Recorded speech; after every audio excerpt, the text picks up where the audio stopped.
Bem-vindos de volta à complexidade. Bom dia, aula 23. Última semana, penúltima aula hoje.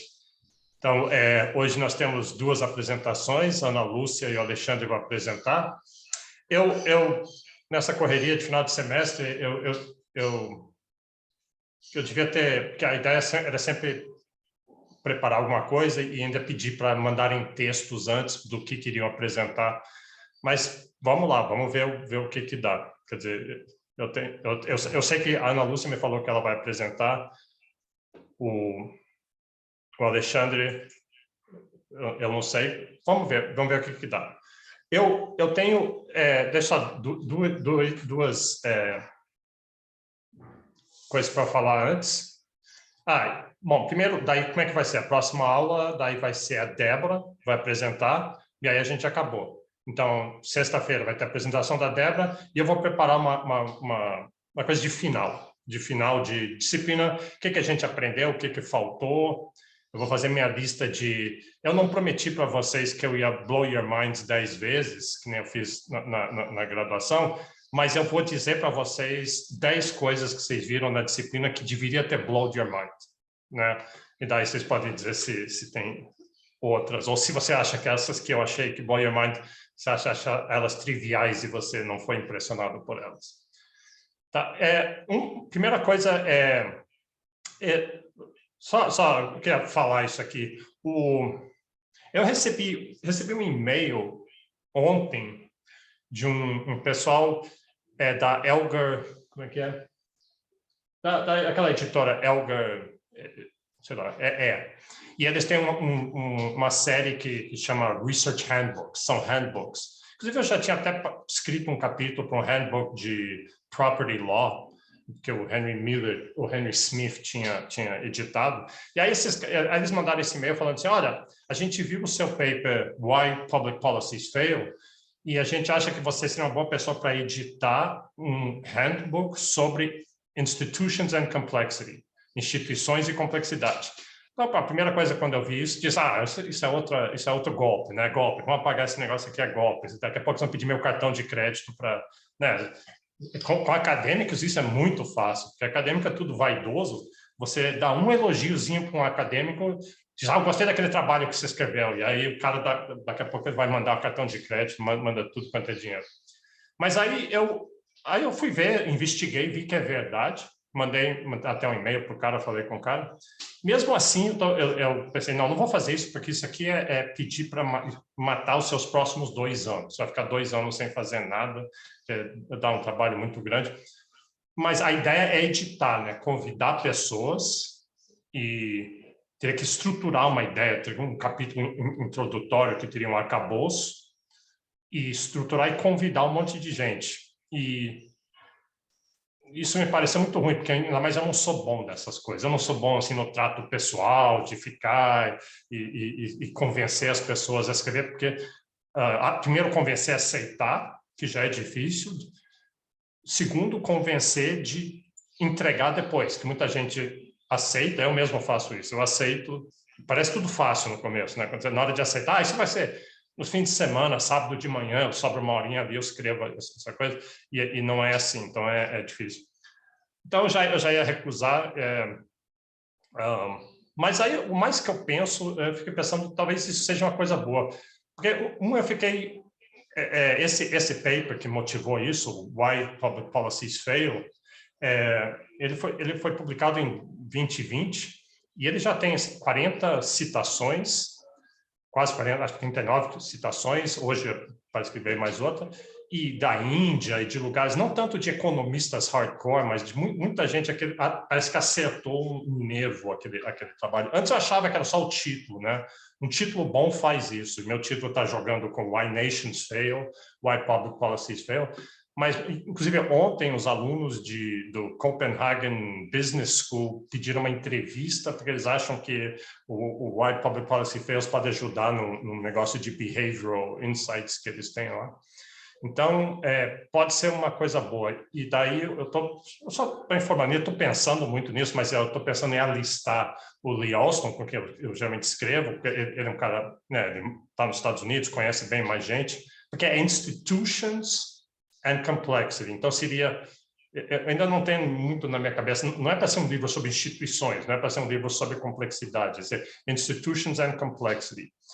E então eu imagino que seja uma coisa assim, que geralmente a gente, quando, no espírito do meu paper, do Why Public Policies Fail, o que aquele paper fala? Assim, public policies, a visão tradicional é que a gente tem um problema, a gente vê soluções, faz análise de custo-benefício das várias alternativas, incorpora risco, probabilidades, escolhe a melhor alternativa. E aí faz e repete esse negócio como se fosse determinístico, como se fosse, né, fácil fazer e vai acontecer o que a gente espera. E lá no paper eu falo que na vida real é muito mais complexa. Muitas vezes você nem sabe o que pode acontecer, não sabe quais são as alternativas, e public policy é um fenômeno emergente, ela emerge de jeitos diferentes. Então, meio que aplicar isso para instituições, porque muito da literatura de instituições é a mesma coisa. Nós, seres humanos, né, a definição do Douglas North, institutions are humanly devised restrictions and constraints. Então, humanly devised, então nós fazemos instituições, e a visão mesmo entre o pessoal de instituições é que a gente faz elas com propósito. Claro, a gente faz com propósito, mas que o nosso propósito vai funcionar. E você pega o arcabouço do Asimov e Robinson, aquele que é uma árvorezinha assim, é mais ou menos isso. A gente escolhe political institutions, escolhe as elites, quem tem poder de jure e de facto, escolhe os political institutions, escolhe os economic institutions para seu próprio bem. E a ideia seria ali, a mesma coisa, como em public policy, as suas escolhas, talvez num mundo complexo, não vai ser linear, não vai ser óbvio, vão emergir coisas que você não espera, com instituições também. Então, daí, só o último pensamento. O meu primeiro pensamento foi, eu vou fazer isso, mas eu vou convidar um monte de gente que eu conheço, né? Eu não vou convidar os grandes nomes, porque eles não vão ter tempo, eles não vão querer lidar comigo e estar no livro um cara que eles mal conhecem faz. Mas aí eu fiquei pensando, não, vou fazer o contrário, que eu fiz uma lista de várias pessoas que eu acho que tem a ver com isso, que ou já escreveram sobre complexidade no meio de instituições, ou se não fizeram explicitamente, está ali atrás, tá muito, como a Eleanor Ostrom. Eleanor Ostrom, ela explicitamente, ela morreu, é claro, estou pensando no coautor dela, ela explicitamente incorporou nos últimos 2 anos de vida dela um monte de papers onde ela estava adaptando o negócio dela, que aliás está muito quente por aí, para a complexidade. Então, gente como ela, mas eu pensei gente como Deidre McCloskey, que especialmente pessoa que escreve com facilidade, ela é o tipo de pessoa que, sim, um sábado de manhã, numa horazinha que sobrou, ela escreve um capítulo. E, aliás, ela vem aqui no NB, vem virtualmente, né? Vai ser bom isso aí. Mas eu pensei o Henry Smith, o cara de Harvard de Direito, e ele já escreveu vários papers explicitamente sobre complexidade na análise de propriedade. Então, ele queria, mas eu gostaria de gente como Mulkey, eu fiz uma lista aqui, por isso que estou olhando para lá. O Andreas Wagner, aquele que a gente leu o capítulo 9 sobre inovação, instituições e inovação, lembra aquele capítulo que tinha sobre o efeito de leis de falência, o efeito de vestibular, concurso público, são instituições, mas afetando de uma maneira complexa o que emerge de inovação. Então, seria muito... Eu convidaria ele, e mesmo se eles não aceitarem a ideia, talvez, bom, daí quando eles não aceitarem, não dá, desculpa, eu estou muito culpado, já me comprometi com mais 30 projetos, fazer, bom, mas aí você não recomenda alguém, se talvez tenha um aluno, ou algum coautor, alguma coisa assim. Então, se alguém tiver alguma ideia, eu ainda estou pensando bastante nisso, de temas que você acha que tem a ver, eu pus desde de coisas como desenvolvimento. Uma coisa, o Douglas North sempre falava, it's a non-ergodic world, it's a non-ergodic world. Ele batia na mesa repetindo, ninguém sabia o que ele estava falando, o que queria dizer. Então, pegar alguém para escrever também, porque ele morreu, mas escrever sobre isso, ergodicidade e desenvolvimento, commons, cultura. Eu gostaria de escrever um capítulo sobre cultura, inovação. A Gillian Hatfield, eu não sei se a Débora não está aí, né? Mas a Débora, eu não sei se ela... João Vitor, deixa eu deixar ela entrar aqui. A Débora, eu vou pedir, inclusive, para ela dizer o que ela vai falar na sexta, mas eu tinha recomendado para ela o livro da Gillian Hadfield, que é... como é que é o nome? Lembra, eu mostrei aqui, Laws for a Flat World, for a Complex World. Ela tem como que leis... Ela tem a proposta de como que as leis deviam mudar, porque o mundo ficou muito mais complexo e as leis antigas, o nosso sistema legal não está mais funcionando bem para esse mundo novo. Então, ela seria uma pessoa legal. Então, se alguém pensar em alguma área e nomes, seria útil. Então, tá. A segunda coisa que eu queria mostrar, só rapidamente... Parabéns. Parabéns, Bernardo. Não sei. Não sei se é parabéns, você fuja disso. Ah, coisa muito boa, muito legal. Eu queria mostrar só um paper que alguém me mandou ontem, que tem um pouco a ver com o que a gente estava vendo. Eu não li, eu só quero mencionar, porque a ideia eu achei bacana. Esse paper aqui. How are you, my dearest Mozart? Well-being and creativity of three famous composers and their letters. Então, no espírito do que a gente viu na aula passada, o que parece que eles fazem aqui, isso vai ser publicado no Restat, né? Um dos 4 maiores journals de economia. Então, isso aqui não é num periódico marginal. Eu entendi que eles pegam as cartas do Mozart, do Beethoven e do Liszt, né? Acho que é Liszt, e calculam, faz uma análise de sentimento, alguma coisa assim, naquele corpo de 1.400 cartas. E aí eles fazem, ao longo da vida do compositor, o nível de alegria dele, de tristeza, aliás, de tristeza. E aí o que eles estão querendo testar, inclusive é uma das 7 hipóteses no meu paper do Song Explorer, onde eu tento lidar onde vem criatividade. Uma das 7 hipóteses que eu botei é essa, que eu chamei a hipótese de flores crescem no strume. Flores crescem no strume é o nome que eu dei para a hipótese, que criatividade muitas vezes ganha com tristeza, com sofrimento, com coisas ruins, né, ali que você consegue compor. E aí eles testam isso, eles têm um índice de criatividade, de quando que vê quais são as melhores obras desses autores, e eles tentam testar controlando, parece ser bem cuidadoso, não é tão simples como eu estou falando, tem que testar se tristeza, né, afeta a criatividade, e a resposta é que sim, eles conseguem achar quer ver, deixa eu mostrar uns gráficos legais aqui. Aqui coisas ruins que aconteceram com ele. O Mozart ficou doente, filho morre, Beethoven ficou alcoólatra. O que eles usam para a variável instrumental é morte inesperada de um familiar, porque é variação exógena, supostamente, e aí aquilo gera tristeza, e aí a tristeza exógena se testa isso sobre criatividade. Aí tem os gráficos assim, né? Tá aqui Mozart, positive emotions, negative emotions. Então você vê que dos 20 anos, a pior época para ele foi dos 18 aos 25 anos, talvez como qualquer outro, né? Desculpe, eu fui insensível, eu não percebi que muitos de vocês estão nessa idade aí agora. Mas se for verdade, isso, não se preocupe, quando vocês chegarem Bem, ele só viveu até os 35, mas vai melhorar, vai melhorar. Você fica velho, as suas costas doem, mas vai melhorar. Eu estou aqui. Então tá, só queria mostrar isso que é curioso.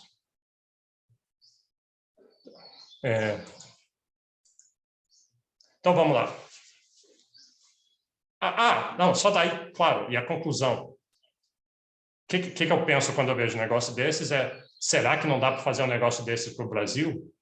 O difícil, assim, um compositor brasileiro, ou Villa-Lobos, ou até compositor de rock, ou de artista, ou qualquer outra coisa, a dificuldade é achar alguém que tenha escrito cartas, né? A gente não tem esse hábito de fazer isso.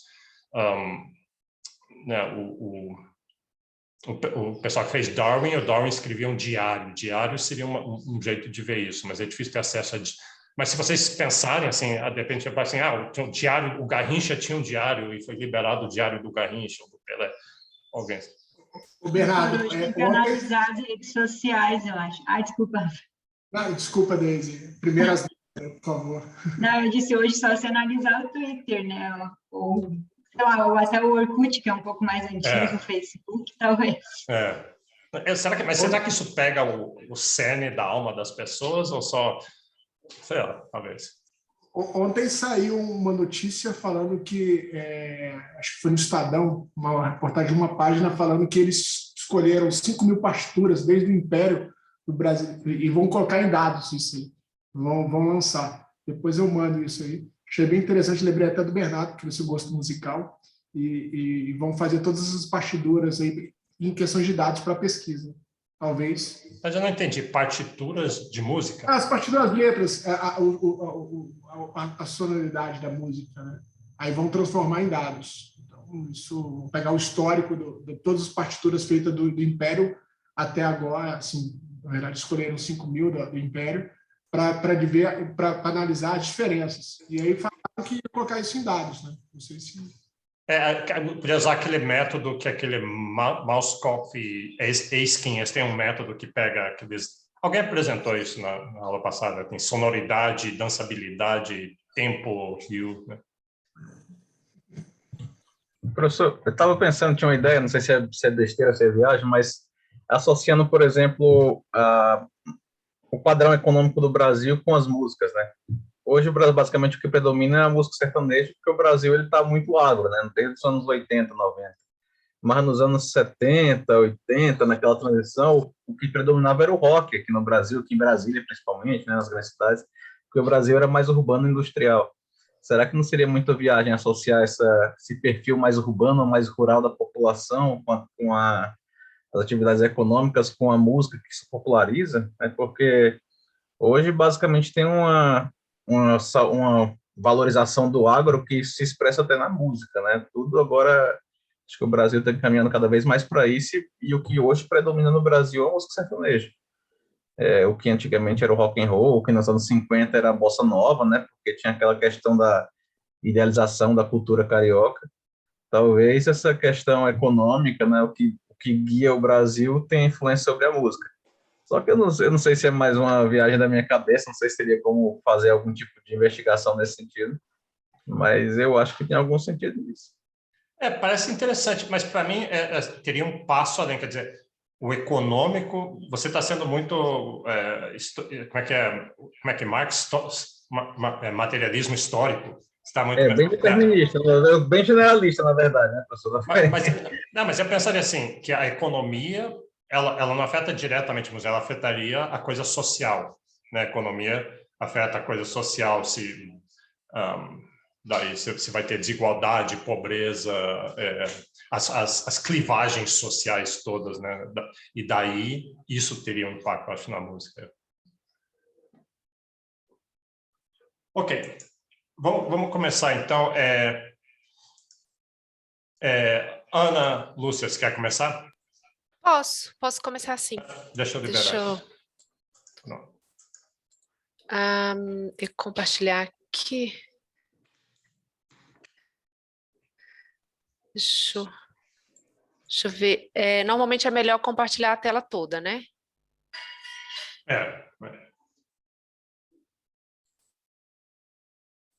Vamos ver. Vocês estão vendo a minha tela? Sim. Vocês estão vendo... Está entrando ainda, mas já anunciou que vai aparecer. Vocês estão vendo... Sim. Qual? Vocês estão vendo os slides. Mudanças climáticas e o sistema financeiro. Isso. Eu deixando ele tela cheia, vocês veem tela cheia? Sim, muda para o segundo slide para a gente ver se funciona. Ixi, não funciona. Então tira a tela cheia e reduz a lateral ali, que daí dá para ver. Você está com duas... Mudou, sim. Ah, tá. Funcionou. Acho que vai dar sim, então. Bom, então, podemos começar, né? Bom dia, gente. o esperado, né, do que eu tenho aprendido muito nessa disciplina com o professor Bernardo, essa questão de você saber qual a pergunta que você quer fazer para obter uma resposta, né? Essa lógica de você tentar sistematizar o pensamento para você conseguir obter uma resposta. Eu achei muito interessante todas essas abordagens que a gente está tendo. Eu não tenho essas respostas ainda, essa pergunta de pesquisa, digamos assim, na minha cabeça, ela não está totalmente formulada. Eu estou muito assim, pensando assim, que elementos que permeiam esse tema, como que eu poderia chegar a uma pergunta de pesquisa que ela seja interessante e que ela tenha uma contribuição de alguma forma. Talvez assim, uma pergunta que eu faria assim, ingenuamente é como que o sistema financeiro poderia contribuir para uma transição energética, uma transição para uma economia verde, né? Só que são muitas abordagens que estão associadas a esse tema. Então, assim, eu dividi essa apresentação em duas partes. Eu vou gastar um pouco do tempo falando do conceitual, que hoje é muito discutido junto aos practitioners, né? Eu trabalho com mudanças climáticas em sistema financeiro, isso faz parte do meu ambiente profissional. Então, a gente tem uma abordagem assim do que hoje está sendo discutido, o que está sendo visto, o que o Banco Central está olhando. E aí, do outro lado, a gente tem a pesquisa, né? Aí a segunda parte eu vou mostrar para você, eu separei 6 artigos que eu achei assim, que dão uma abordagem de possíveis análises que a gente pode fazer, possíveis caminhos. E aí eu queria ver se eu consigo um pouco do tempo de vocês para pensar em alguma sugestão dessas abordagens, alguma coisa que algum insight que vocês tenham tido sobre esse tema e como que isso poderia ser tratado também. Se vocês concordarem, vamos tentar seguir assim. Bom, mudança climática por si só é um tema extremamente complexo. Por quê? Porque as respostas são extremamente incertas. O mesmo calor que causa seca em algumas regiões, que suga o calor da terra e provoca uma crise hídrica, uma extrema secura, é aquele mesmo calor que ele vai aumentar a massa de água na atmosfera e vai causar inundação. Então, você não sabe exatamente onde vai ser a seca, como vai ser a proporção de bombas de chuva extremamente intensas, e ao mesmo tempo tem os chamados tipping points, né? Pontos de inflexão. O que são esses tipping points? São pequenas alterações que podem reverberar uma falta de equilíbrio muito grande e mudar tudo, né? Um exemplo que para mim é muito evidente, eu não sei se vocês já viram, é esse permafrost nessas regiões tipo Sibéria, essas regiões bem frias, que você tem esses lagos congelados que tem muita matéria orgânica, um acúmulo muito grande de metano debaixo desses lagos, e aí se eles começarem a derreter, esse metano vai para a atmosfera e aumenta a temperatura mais ainda. Então, assim, hoje você sabe que já tem vários tipping points que podem, do nada, desencadear um processo que talvez seja irreversível, que você não consegue mais resolver esse problema, né? E como que isso vem sendo discutido no sistema financeiro, né? Aí, nessa parte, eu peguei aqui o conceitual, principalmente desses órgãos, tipo BIS, FMI, TCFD, do Financial Stability Board, que é assim o panorama que a gente vem discutindo, assim, quais os problemas que têm que ser pensados e como que isso gera um contexto que precisa ser tratado no sistema financeiro, né? Então, assim, a primeira lógica é essa visão de risco climático, né? O que é essa visão de risco climático? Tem as categorias de riscos físicos e transição. Esses riscos de mudanças climáticas, o que eles vão fazer? Eles vão afetar a economia. Por quê? Porque você vai precisar reconstruir ativos, você vai ter mais migrações, você vai necessitar de substituir ativos, bens de capital, para você produzir determinados bens que vão deixar de ser consumidos. Por exemplo, um exemplo assim bem emblemático de veículos elétricos, né? De repente você vai ter que parar de produzir veículos a combustível fóssil e começar a produzir veículos elétricos. Isso tem um custo. Então, isso gera os riscos chamados riscos de transição. Então, você faz com que aqueles ativos que antes eram utilizados numa economia de uso intensivo de carbono, eles se tornem ociosos, né? Eles usam muito o termo stranded assets, que são ativos que, de repente, você não vai conseguir utilizar. Por exemplo, você tem um grande projeto de exploração de um campo de petróleo, né? E aí,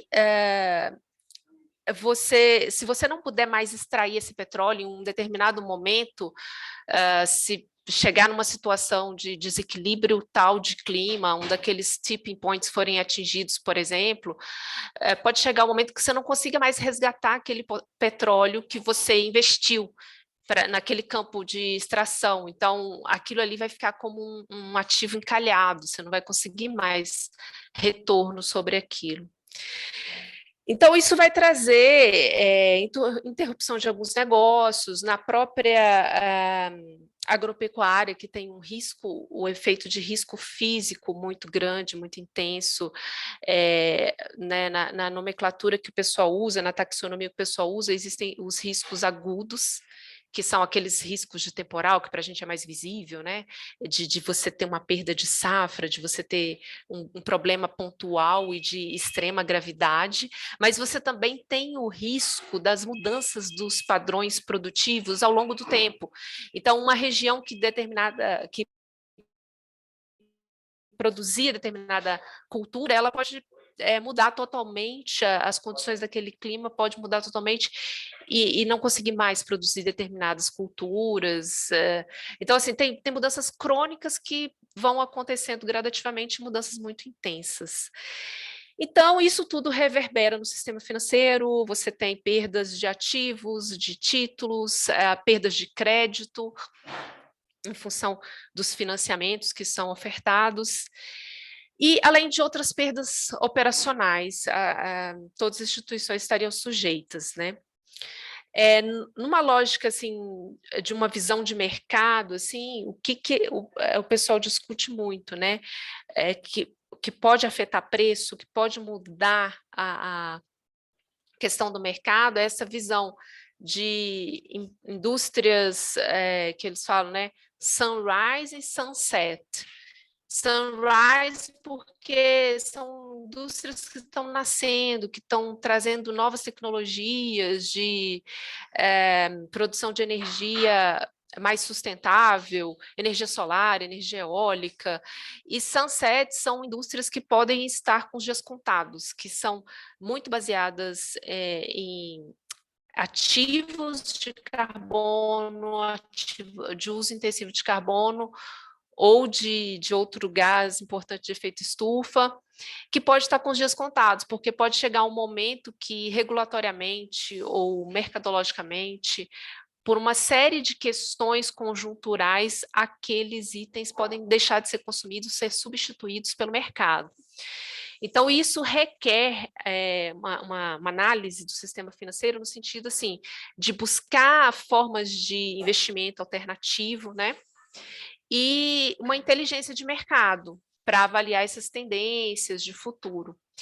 Isso é uma visão assim que remete mais para o longo prazo, né? Dá uma visão de longo prazo, mas tem uma visão de curto prazo também, de médio e curto prazo, que exige uma necessidade de atenção, que aí é uma análise de sensibilidade que precisa ser feita em relação a potenciais produtivos, as regiões, os impactos que estão ocorrendo, que estão na iminência de ocorrer, como que isso pode ser mitigado, como pode ser feita uma adaptação em relação a isso, né? Deixa eu ver aqui, deixa eu passar. Ai. Então, assim, o resumo, né? O resumo, a gente divide, né, riscos de transição, que são os riscos que surgem para uma transição para uma economia verde, os riscos físicos, que aí para a gente é mais até visível em termos de efeitos do clima sobre a capacidade produtiva dos diversos negócios, e também uma questão que vem sendo bastante discutida agora também é a questão de responsabilidade civil, que eu vejo muito assim no sentido de divulgação de informações, né? Às vezes uma determinada entidade ela pode ser questionada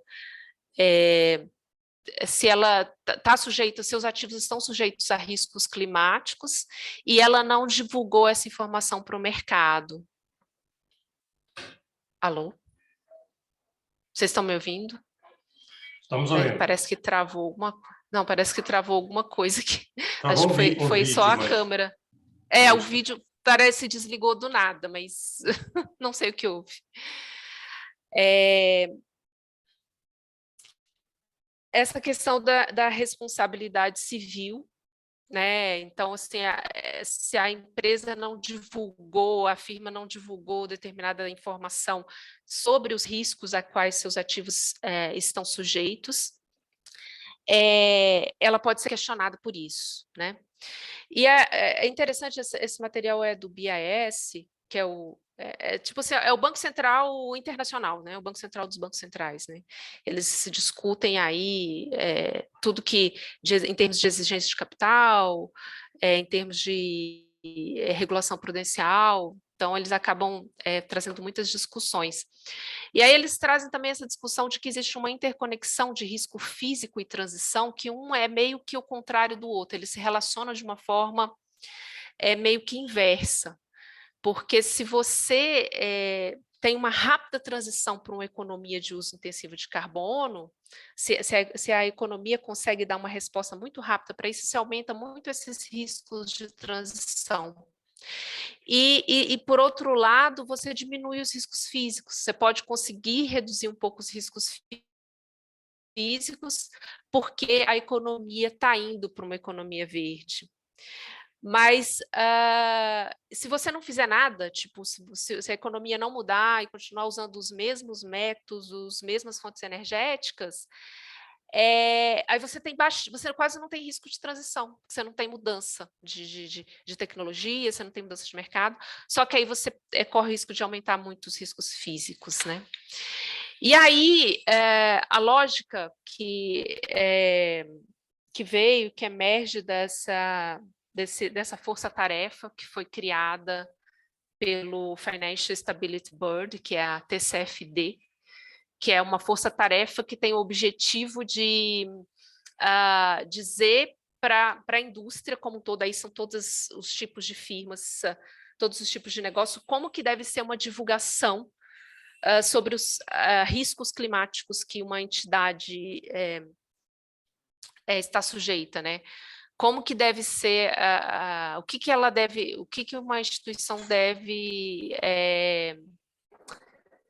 tentar divulgar, né?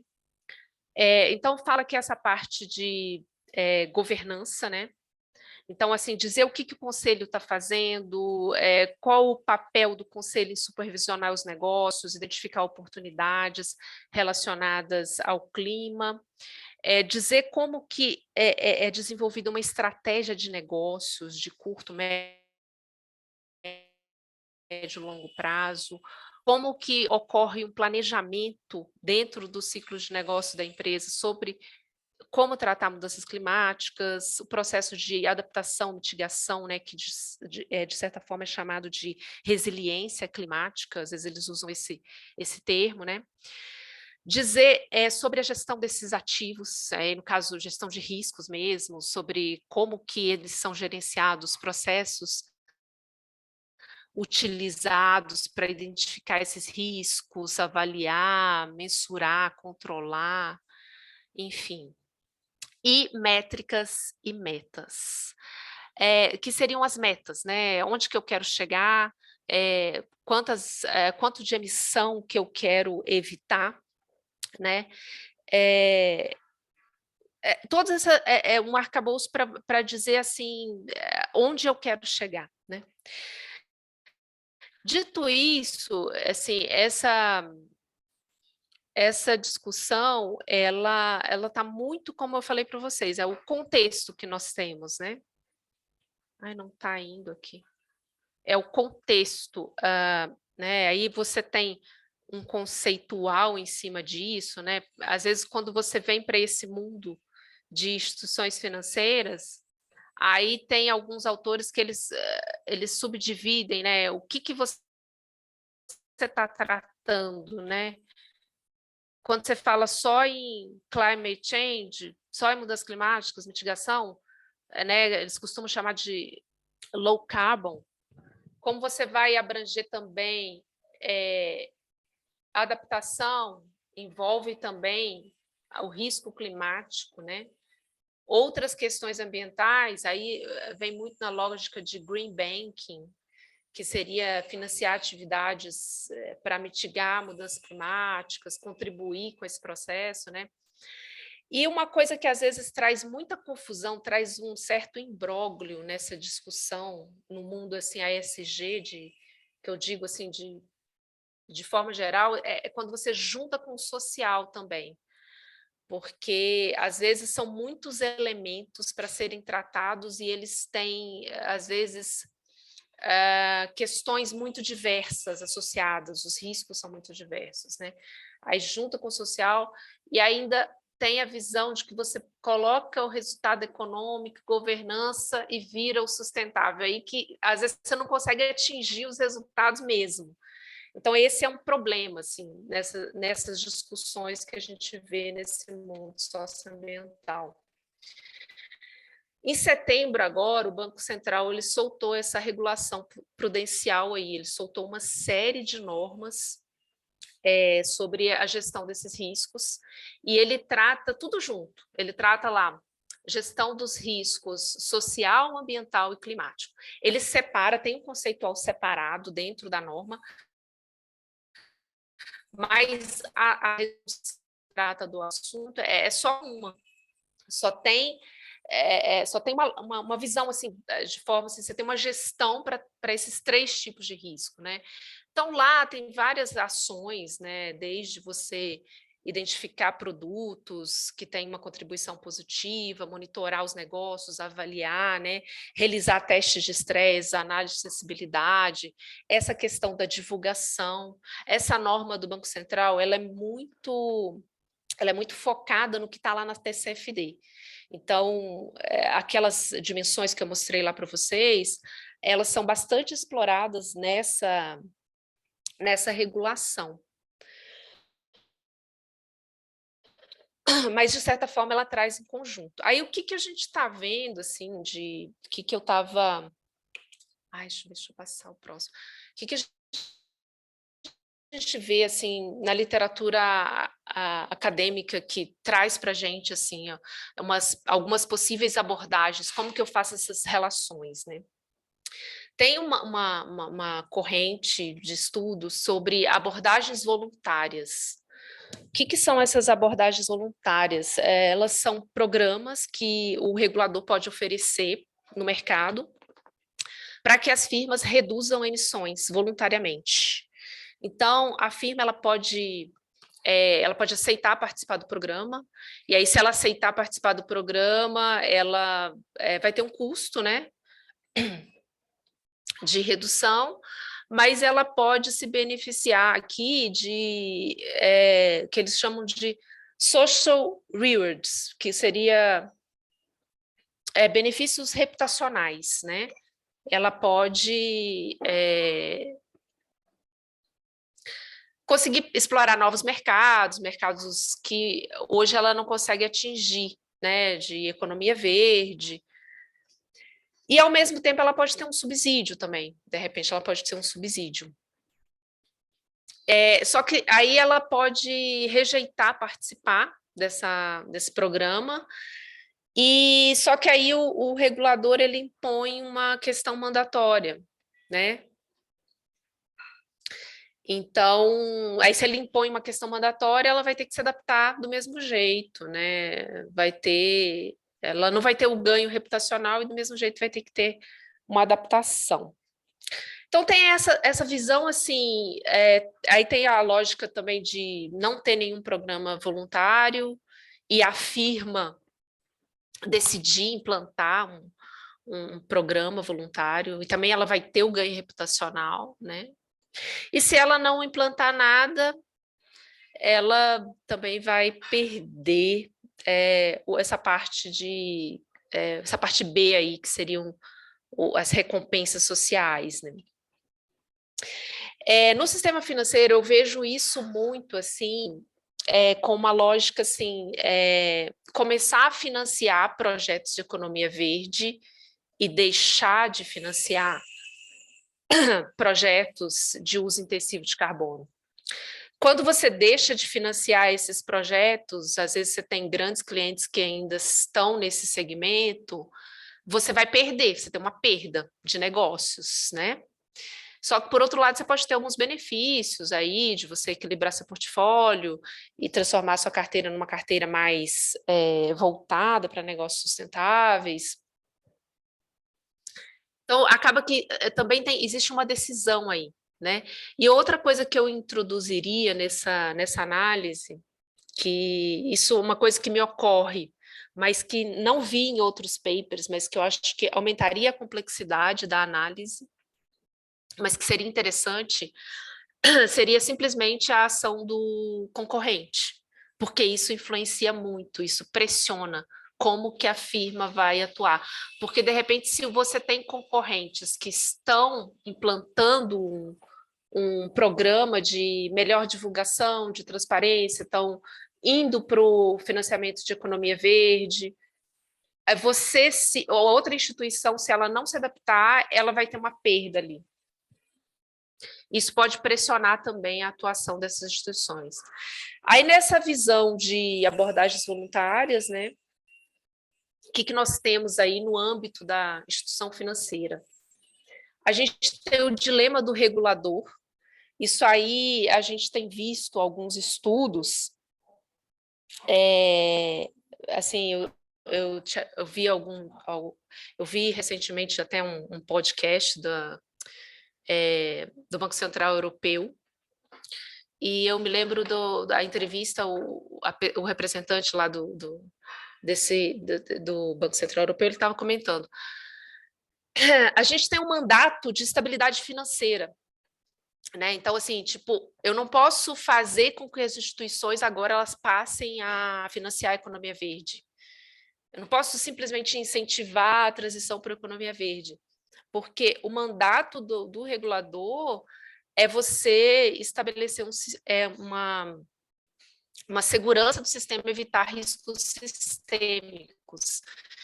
Então, aí no final eu lembro que ele fala assim, então a gente vai ser acusado sempre, quase sempre a gente vai ser acusado, porque pode ser que a gente faça alguma coisa e aí a gente pode ser acusado de estar extrapolando o que um Banco Central deveria fazer, e pode ser que a gente não faça nada, ou faça muito pouco. Aí ele usa até a expressão too little, too late. Assim, tipo, eu não sei exatamente, acho que significa, tipo, fazer muito pouco por nada, assim, não sei. Eu não sei exatamente como traduz, mas eu entendo que tipo assim, que vocês vão fazer alguma coisa e ainda vai ser tarde ainda, se eles fizerem. Se eles tiverem condição de fazer alguma coisa, ainda vai ser tarde ainda. Tem o próprio dilema da instituição financeira, porque o que ela quer? Em tese, ela quer emprestar o máximo possível no momento atual, né?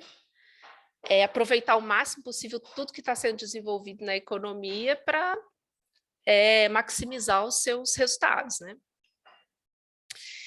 E versus ir para uma economia de green economy, né? Que isso pode ser uma questão de longo prazo, embora possa mitigar alguns riscos, ainda existe uma grande incerteza. E tem o dilema do investidor também, né? Que seria obter o máximo retorno possível e, ao mesmo tempo, a destinação do investimento. Isso aí, essas questões, elas vêm muito sendo discutidas nessa lógica de abordagens voluntárias, né? Tem uma análise também, aí saindo um pouco... Ana, deixa eu só interromper. Tá, vamos lá. Lembra que você tem que deixar um tempo para a gente conversar depois. Tá, eu vou tentar acelerar, então. Mas, assim, eu acho que não é muita coisa que eu quero falar, não. Sim. acho que dá para ir. Vamos lá. Vou tentar acelerar um pouco, então. Tem algumas análises que elas vão... Essa da abordagem voluntária, ela vai muito para a visão microeconômica, né? E já tem outras análises que elas vão mais para a visão macroeconômica, né? Aí eles usam muito essas modelagens de consistência de fluxos e estoques. E aí a proposta dessas modelagens é você conseguir incluir melhor a instituição financeira. Você consegue modelar para onde que está indo os recursos, para onde que você vai entrar com os empréstimos, como que isso vai se distribuir numa visão entre os setores produtivos, a questão dos depósitos, a questão até de você ter a questão das famílias, de onde que elas recebem os valores, dividendos e como que elas retornam para o sistema produtivo. Então, a lógica aí é você ver para onde que está indo os recursos, o fluxo, os estoques, as riquezas, onde elas estão ficando, e com isso você tentar modelar uma economia e a transição para uma economia verde, como que isso funcionaria, né? Como que você, se você aumentasse determinados incentivos, determinados fluxos, como que seria o resultado disso? Então, essa é uma outra visão, assim, mais macroeconômica. De certa forma, assim, usa uma visão assim, mais geral do funcionamento da economia, dos setores. Aí as perguntas são mais para responder, assim, como que esses setores vão se adaptar, como que esse negócio, esse tipo de negócio pode mudar. Então, as perguntas são mais gerais, assim. Tem alguns estudos também que eles focam muito na atuação do regulador. Então, aí como que o regulador, qual o conceito que o regulador traz para o sistema financeiro na gestão desses riscos, né? Então, se ele vai focar mais numa modelagem macroeconômica, se ele vai fazer mais gestão de riscos específicos, aí seguro, como que vai mitigar ativos, ou se vai para uma abordagem de uma política de apoiar a economia verde. Essa questão da divulgação e da transparência é uma temática que vem sendo bastante abordada também. A questão da regulação prudencial, né, que a regulação acaba que que trata também das exigências de capital, como que é feito essa visão em relação aos empréstimos da Green Economy. Então, assim, esses autores, eles trouxeram uma análise, assim, como que está a regulação em cada país, né, para fazer, assim, um mapeamento geral, né, às vezes a gente tem muito essa discussão também. Por fim, tem mais um outro, mas o outro é bem rapidinho. Por fim, assim, tem essa visão da complexidade. Aí esse artigo, eu achei interessante, assim, que ele faz uma revisão da literatura de tudo como que você trata mudanças climáticas no mercado hoje, na economia, sobre tipos de abordagem, assim, sabe? Aí tem um bloco que vai muito para a lógica de como que são feitas as negociações climáticas, né, a formação de coalizões, principalmente entre países, né, porque tem países, a gente sabe que, por exemplo, países mais ricos emitem mais, e às vezes eles vão ter seus interesses em termos de aceitar uma redução de emissão ou não.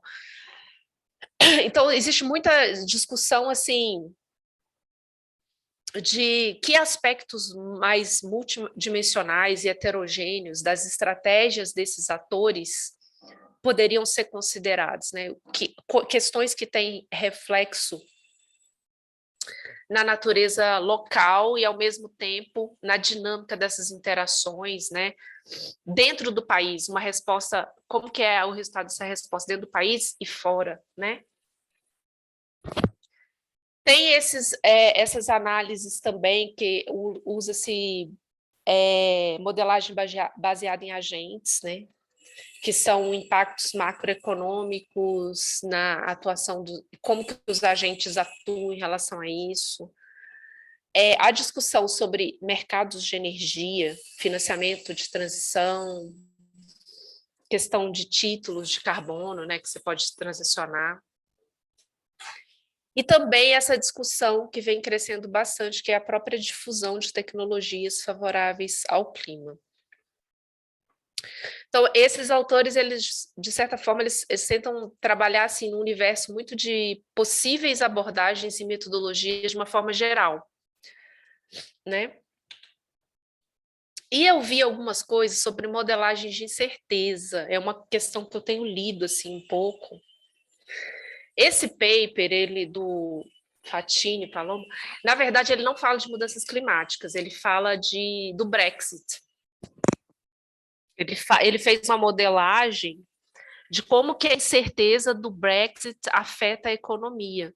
Só que eu achei uma lógica muito interessante da modelagem de incerteza que ele fez, que ele chegou a uns resultados que, assim, que, na verdade, quanto mais rápido se prevê a resolução de um impacto, menos isso pode ter efeito na economia, assim. Desculpa, mais isso pode ter efeito na economia. Porque, assim, se você acha que uma coisa vai acontecer muito no longo prazo, como é o caso das mudanças climáticas, você acha que os efeitos maiores vão ser muito no longo prazo, aí qual que é a tendência do mercado? É continuar a investir e espera, porque vai demorar ainda, sabe? Só que se for acontecer amanhã, tipo assim, semana que vem vai acontecer. Então, o que você faz? Você retrai, você para de investir, para depois você ver o que você faz, porque vai resolver semana que vem, o prazo é muito curto. Então, acaba que o curto prazo, às vezes você pensa que a incerteza de longo prazo pode ter um grande efeito, mas não. A incerteza de curto prazo ela pode ter um efeito muito maior nas decisões de investimento. Então, assim, aí uma das discussões que existe de decisão de investimento em instituições financeiras, que é bem pesada, é a questão de teste de estresse. Por quê? Porque normalmente teste de estresse você faz no universo de 1 ano, 2, no máximo 3. Né? Quando você fala de mudanças climáticas, às vezes você está falando de 50 anos, você está falando de 30 anos. Então, isso deixa as pessoas que modelam esses testes meio assim desorientadas. Eu tive a oportunidade de conversar com vários economistas, equipes econômicas de instituições financeiras. Eles ficam perdidos, assim, porque é muito longo prazo, assim. Então, não sabe exatamente como tratar. É bem complicado. Era basicamente isso, gente. Assim, igual eu falei com vocês, eu fiz um apanhado de abordagens possíveis que permeiam esse tema. Assim, a pergunta, você fala assim, qual a sua pergunta? O que você quer responder, né? Eu ainda estou formulando muitas questões ainda. Eu tô com essa temática na minha cabeça, assim, o tempo todo, tentando seguir um norte, mas eu ainda não tenho essa pergunta com essa clareza que eu gostaria de ter. Se vocês tiverem alguma sugestão, tudo mais, aí eu agradeço também. Ok. Obrigado, Ana. Então, vamos abrir. Alguém tem algum comentário, alguma sugestão? Né? Até foi bastante assuntos diferentes, e, né, então, especialmente para ajudar com essa ideia de qual seria a pergunta, onde focar. Renan. Ana, muito boa apresentação. Acho bem legal. Tem realmente bastante informação. Acho que você apresentou muito bem. Eu não entendo muito de ambiental. O único contato que eu tive foi com o professor Charles Miller, na graduação, que ele me deu aula de ambiental, mas depois nada. Voltou aqui. Você me escutou, Ana? Sim, sim, é porque a câmera tinha travado, aí voltou aqui. Tá. Mas, assim, durante a sua apresentação, eu acabei pensando numa coisa, que é a seguinte: você falou bastante de incerteza, principalmente nessa parte final. O que eu fiquei pensando é que a gente, como sociedade, a gente não consegue descontar, temporalmente falando, a gente não consegue descontar esses riscos ambientais de mudança climática como um todo, né? E a gente também tende, de acordo com a economia comportamental, a fazer esse desconto de forma hiperbólica, teria uma certa inconsistência dinâmica. Então, o que eu fiquei pensando é que talvez a gente possa ver a diferença entre o desconto que seria o desconto certo, que é o exponencial, algo do tipo, e esse desconto hiperbólico, como alguma motivação, algo assim, que você veja como uma externalidade, uma falha de mercado. Então, assim, dentro dessa economia verde, de crédito verde, você pode pensar o seguinte: o pessoal não está descontando corretamente, então a gente precisa de mais produtos de crédito verde por causa disso, né? Tem uma externalidade positiva a partir disso, e que aí você pode até justificar algum tipo de política pública a partir disso, tipo isenção de imposto de renda para crédito verde, algo desse tipo. Ou, assim, até lá no fundo, se isso não poderia servir como medida macroprudencial, de certa forma. Mas foi só isso que eu pensei mesmo. É isso. Deixa eu acrescentar nesse comentário do Renan, depois eu passo para responder depois para o Alexandre, que levantou a mão. É só porque esse meu comentário tem a ver.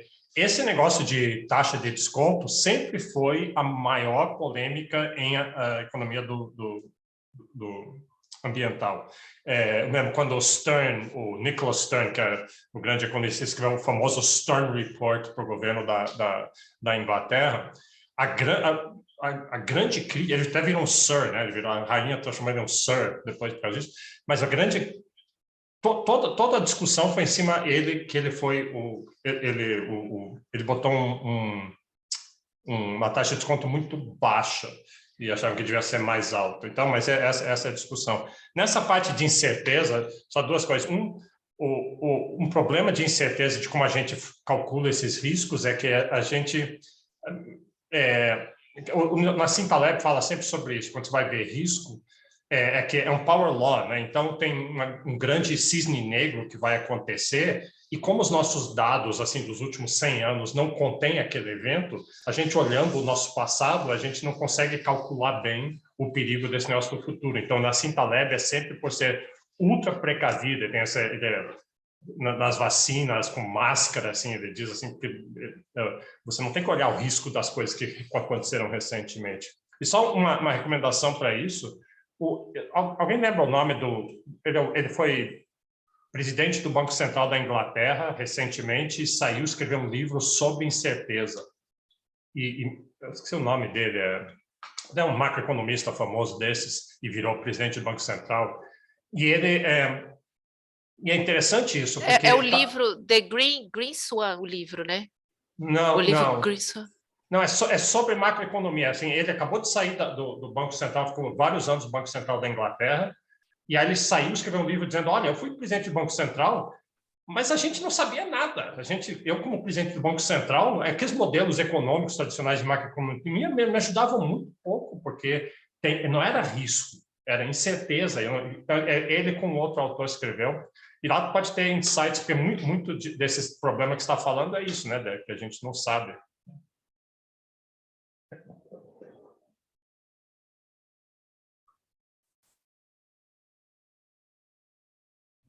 Bom, Ana, você quer comentar alguma coisa? Senão eu passo a palavra para o Alexandre. Sim, não, sim, eu vou dar uma olhada, eu não sei qual é esse livro, mas eu vou tentar procurar alguma coisa que é sobre essa parte de incerteza. É um assunto que, engraçado, que eu comecei a estudar há alguns tempos, assim, mas é o que mais tem me atraído nessa discussão, é esse tema, como modelar a incerteza, entendeu? Bom, Alexandre. Parabéns pela apresentação. Acho que tem até algumas coisas que eu vou dar uma olhada depois que devem me ajudar aqui em algumas coisas do trabalho aqui também. Eu queria fazer 2 comentários, acho que talvez possam contribuir alguma coisa. O primeiro, sobre aquela questão que você falou das adoções voluntárias, né? Fiz um exercício no ano passado, pensando mais do ponto de vista do investidor, na hora de alocar em companhias com essa pegada ESG, né? Acho que o resultado interessante, que é até bastante discutido, é que, falando do ponto de vista do comportamento dos ativos, a gente não consegue ter efeitos significativos sobre retorno, mas sobre risco, normalmente a gente tem efeitos significativos no sentido de redução de risco, né? Então, naquela linha de que, aí falando de companhias especificamente, que adotam, que tem essa pegada ESG como uma bandeira, elas acabam oferecendo alternativas mais seguras, né? Menos voláteis. Acho que esse é um ponto que eu pensei na hora que você estava falando, da parte de adoção voluntária. E um outro, a gente tem conversado com algumas, nossa parte de setorial, tem conversado com algumas empresas e elas têm batido bastante no ponto de pressões vindas de outras companhias para adoção dessas medidas, né? E aqui, basicamente, qual que é a ideia? Se eu tenho, por exemplo, vamos pensar em compromissos net zero, né, de emissão de carbono. Se eu tenho uma montadora, por exemplo, que assume um compromisso desses, ela vai acabar pressionando toda a cadeia de insumos dela, que também vai acabar tendo que entregar um compromisso net zero para que aquela montadora consiga cumprir esse objetivo, né? A mesma coisa, como você comentou também, para instituições financeiras, para carteira de crédito, né? Acabam passando por conceder créditos também, ter uma carteira de crédito net zero para perseguir esse objetivo. Então, acho que aí caberia algo no sentido de modelagem de redes, né? A gente olhar os nossos centrais que teriam maior influência na rede para, se aqueles agentes adotarem um compromisso net zero, acabar tornando isso um efeito, acho que, emergente dessa rede, né? Enfim. Mas foram os 2 pontos que eu pensei aqui. Acho que o segundo mais interessante. É interessante essa questão da rede. É uma questão legal que é para explorar também, né?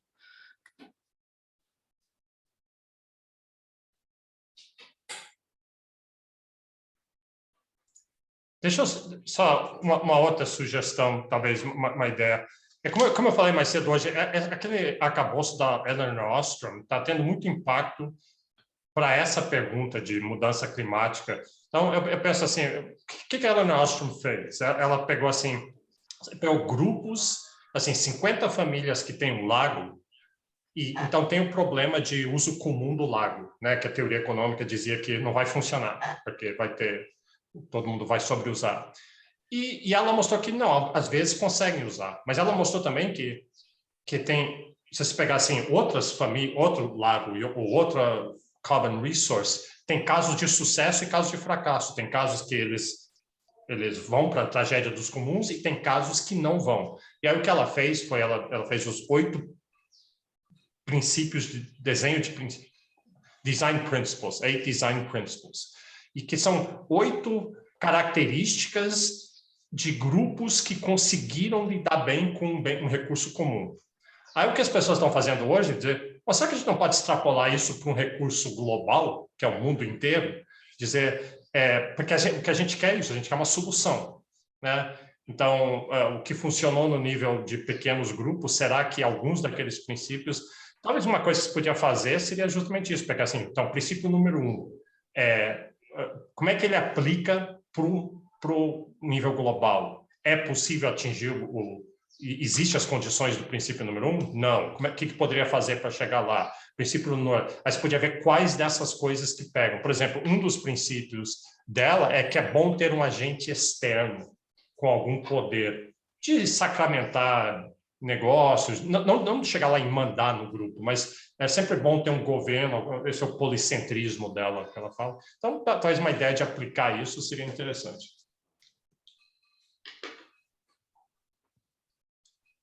Ok. Obrigada. Alguém tem mais alguma coisa? Eu botei o livro, é Mervyn King o nome do... Ele foi presidente do Banco Central, agora é Sir Mervyn King.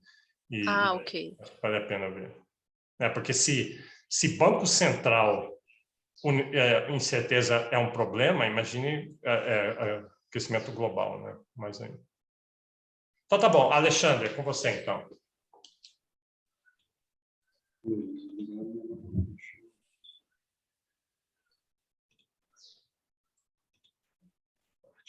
Aqui, eu vou só pedir para vocês confirmarem se vocês estão vendo o Alt Tab aqui, vocês devem estar vendo o navegador agora, e vou dar para a apresentação. A gente vai usar os dois aqui, né?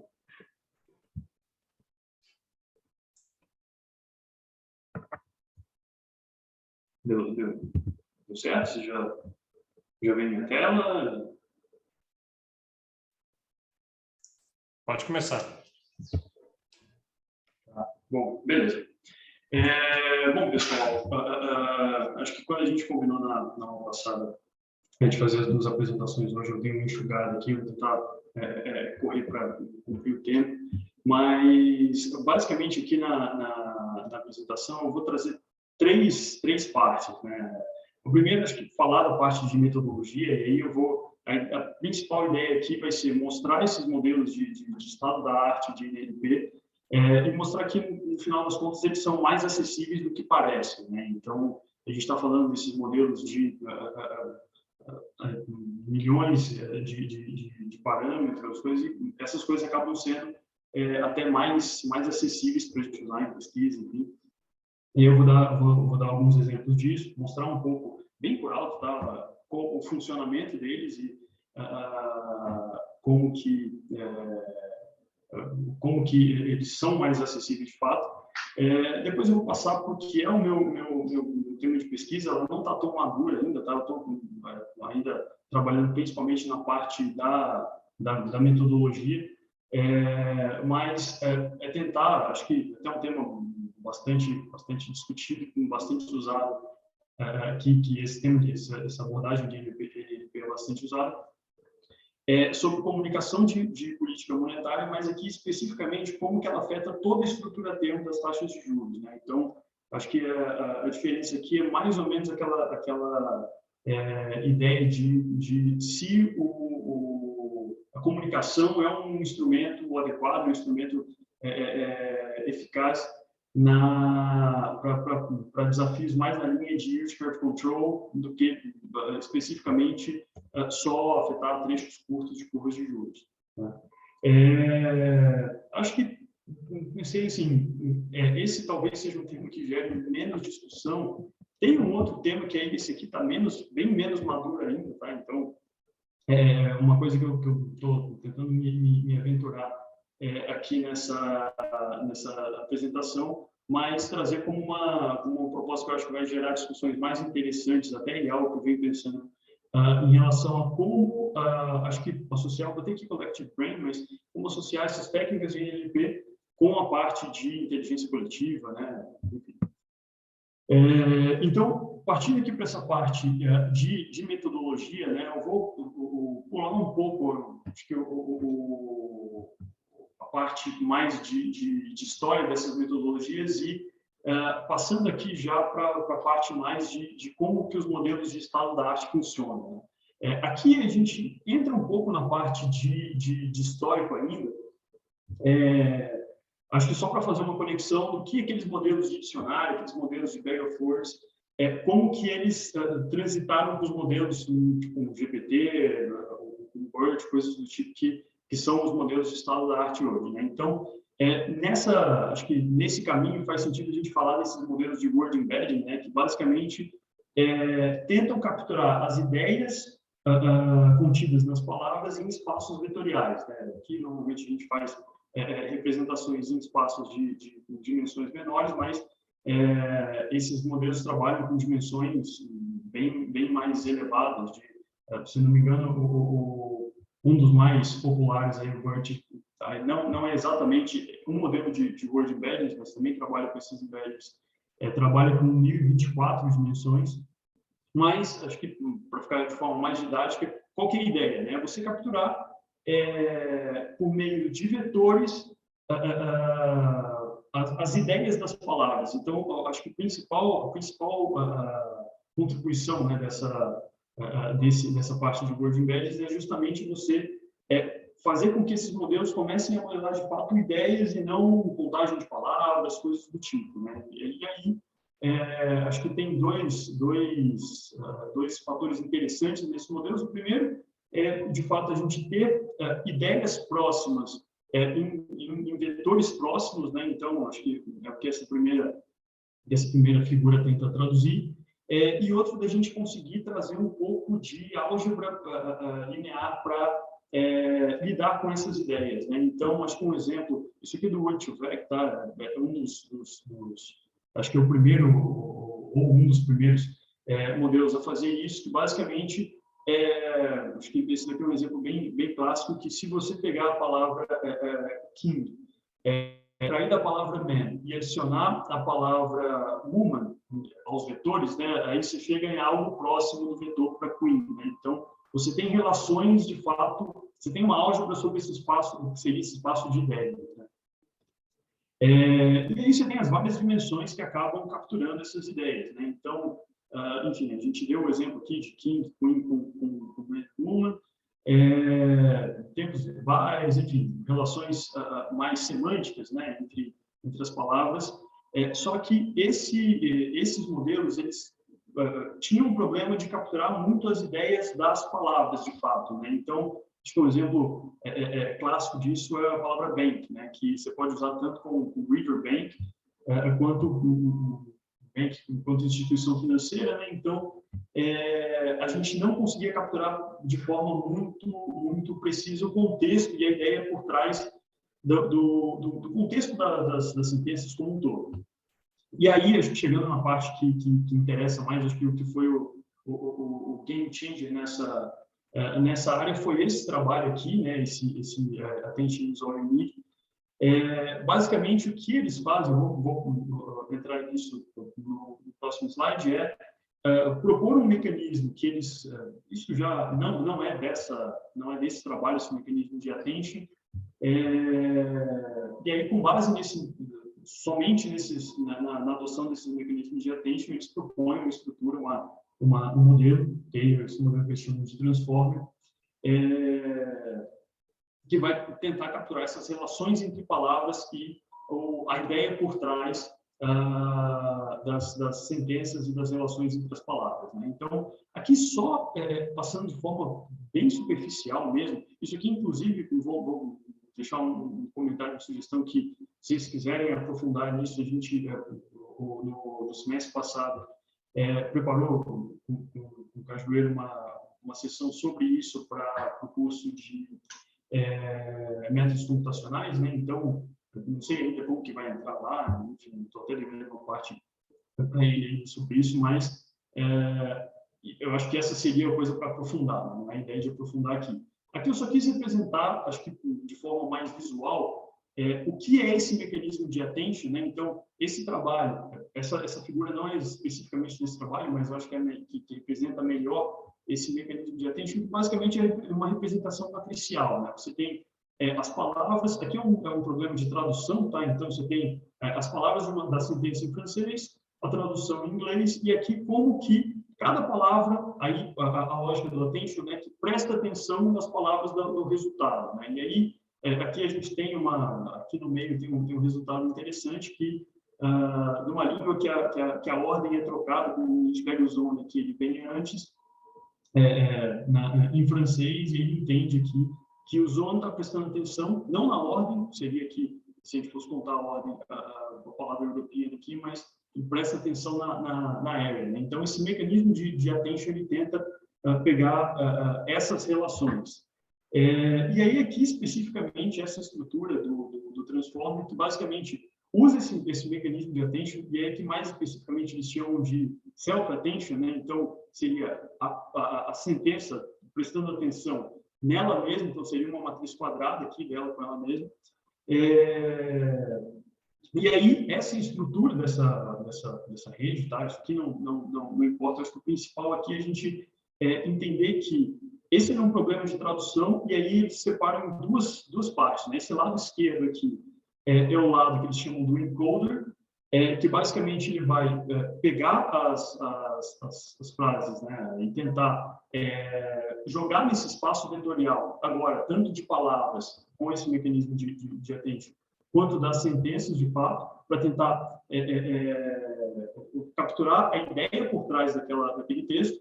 E esse lado aqui é o lado do decoder, que faz o caminho contrário, né? Ele vai pegar a ideia que vai vir aqui desse lado do encoder e transformar de volta, escrever de volta algum texto, né? Então, faz o lado oposto. Por que eu estou falando isso aqui? Por que eu acho que isso aqui é relevante? Porque quando a gente passa por esses modelos de estado da arte, né, e aqui eu vou falar, acho que o mais popular é o BERT, é o modelo do Google, inclusive é um modelo que, se não me engano, se não tiver uma atualização recente que eu não peguei, é um modelo por trás do Google Search hoje, né? Então, aquilo que, enfim, a gente usa diariamente, ele tem esse modelo BERT por trás desse engine. E ele é baseado nesse lado aqui do encoder dessa estrutura. Modelos como o GPT, por exemplo, acho que é o mais famoso, né? O GPT-3 aí, que acho que ganhou algum destaque, ele é baseado nesse lado do decoder. Mas o que eu queria trazer é que, de fato, esses modelos mais de estado da arte são baseados nessa estrutura, de uma forma ou de outra, que acabam sendo indiretamente baseados nisso aqui. Eu vou pedir para vocês guardarem isso aqui na cabeça só um minuto, que a gente vai voltar nisso de uma forma, acho que mais quando a gente estiver falando de quão acessíveis esses modelos são, né? E aí aqui eu trouxe, acho que os principais modelos que, tirando o Elmo, que não veio o caso, mas o BERT que eu comentei, o próprio GPT-3 que está aqui, na verdade ele é esse ponto aqui na ponta, né, já na casa dos 175 bilhões de parâmetros, isso aqui é por tamanho de modelo. E basicamente, eu acho que qual que é a principal vantagem desses modelos, né? É a possibilidade de você capturar algo que nessa parte de machine learning é chamado, acho que não é específico para a parte de NLP, também tem é algo bastante útil, bastante disseminado na parte de imagens, que é a característica de possibilitar o pré-training, né? Ou seja, você tem um treinamento prévio desses modelos. Normalmente você tem uma etapa adicional de um fine-tuning, né, um ajuste fino, mas aqueles treinamentos baseados em bases de dados enormes que acabam tornando esses modelos mais custosos, eles acabam sendo feitos de forma prévia, e na hora da utilização você consegue fazer esse ajuste fino com bases de dados menores, ou até mesmo no caso de alguns desses modelos, o GPT-3 é um dos casos, esse aqui é menos acessível, não está aberto, mas, enfim, alguns casos você nem tem a necessidade de uma etapa de fine-tuning, né?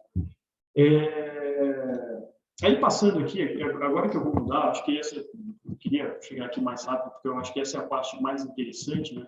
Eu queria mostrar essa página aqui do Hugging Face, aqui eu acho que começou com uma empresa de chatbot, acho que acaba sendo a comunidade, acho que mais de open source mais difundida desse tipo de modelagem.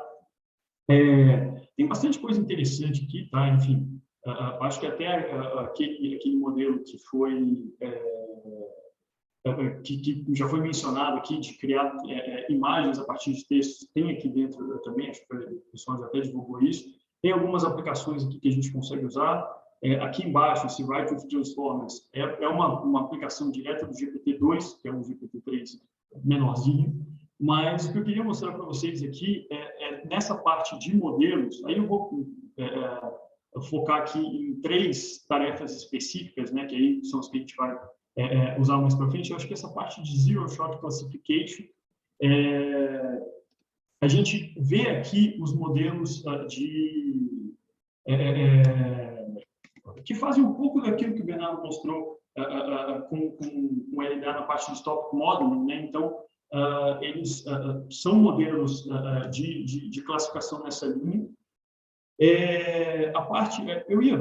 Uma das coisas que eu tirei aqui dessa apresentação é na parte de question answer, né? Acho que vale a pena a gente abrir um modelo desses rapidinho aqui para ver, mas uma brincadeira que eu ia fazer aqui é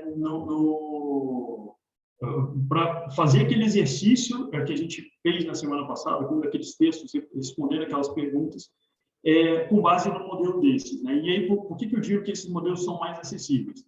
A gente tem aqui nesse pacote os modelos já pré-treinados, né? A gente consegue, inclusive, enfim, a gente tem modelos aqui de como usar em código Python, a utilização é relativamente simples, mas a gente consegue fazer alguma brincadeira e usar pela própria interface aqui da página, né? Então, vou pegar um exemplo mais interessante aqui. Esses programas de question answering, eles são, basicamente, você faz uma pergunta, passa um contexto, e aí aqui ele vai te dar uma resposta.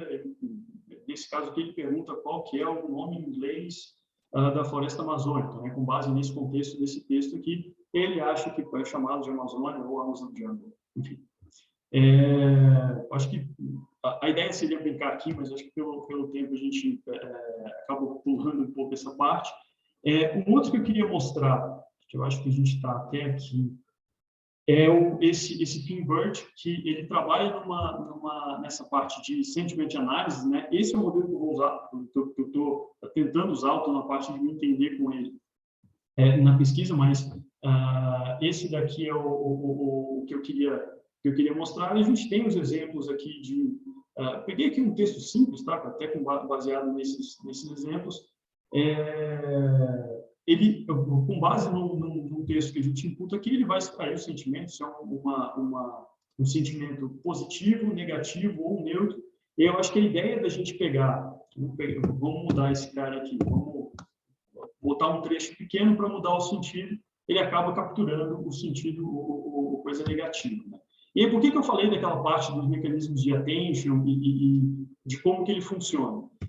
Porque existe um esforço nessa parte de machine learning de uma forma geral para mostrar, para tentar entender os resultados, né? E aí, aqui a gente peguei a mesma, já deixei isso aqui pré-pronto para a gente não perder tempo, mas deixei a mesma sentença que a gente está usando aqui, para tentar entender, num caso prático, como que funciona aquele mecanismo de attention, né? Então, como que o modelo está tirando aquele sentimento com base no que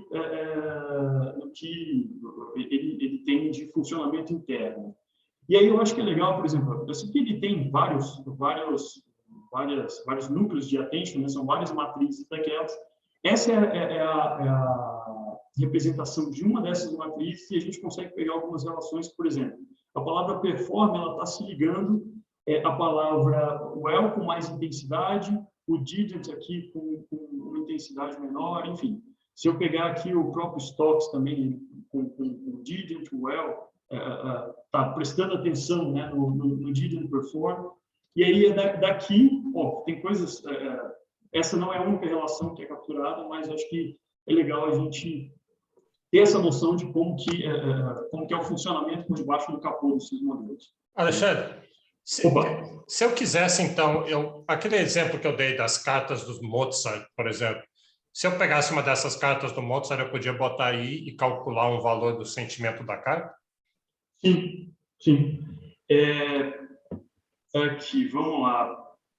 Eu acho que... Deixa eu desligar o question answering. Text classification. Eles têm vários modelos, tá? A gente consegue ordenar aqui. Se a gente pegar o most likes, se não me engano, o próprio Finbert é um dos mais... com mais likes. Acho que não é o ideal, né, para esse caso, mas se a gente pegar algo mais geral aqui, esse Distilbert, por exemplo, ele tem uma explicação aqui do lado, tá? Acho que, enfim, fala de como que o modelo foi treinado, qual é a base de dados, e a gente poderia jogar aqui, óbvio, aqui a gente tem exemplos mais simples, mas a gente poderia jogar aqui e computar o sentimento, né, um sentimento negativo, positivo, desse texto. Não é a forma mais eficiente, e acho que é legal a gente pensar que a gente não está... enfim, esse daqui é um modelo fine-tuning aqui com essa base de dados, mas, via de regra, a gente não está usando modelos que foram feitos, que tiveram esse ajuste fino para tarefa específica, né? Então, por exemplo, o que eu vou falar aqui no próximo, seguindo os slides de modelagem de curva de juros, né? E de comunicação de cupom. A ideia é pegar aquele modelo que já foi treinado com base em textos financeiros e fazer um ajuste fino para especificamente textos de comunicação do cupom. Então, a gente acaba tendo resultados melhores, mas acho que com esses modelos mais gerais, a gente consegue, acho que, resultados interessantes, né? Aí tem uma questão também de tamanho dos textos, às vezes vale a pena quebrar em trechos, parágrafos, enfim. Mas por aqui daria para fazer isso sem programação, né?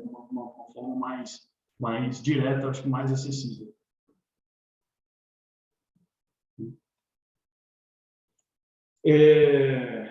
Bom, pessoal, e aí passando, deixa eu só ver aqui, eu estou com a barra...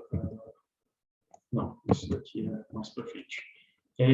Voltando aqui para a apresentação, então, acho que isso é o que eu queria mostrar, essa parte mais de metodologia, né, que eu acho que é algo interessante. E aí, passando especificamente para o meu tema de pesquisa de comunicação de política monetária e como que afeta a estrutura das taxas de juros, né? Eu já fiz então vou pular essa parte aqui. O que eu falaria naquele slide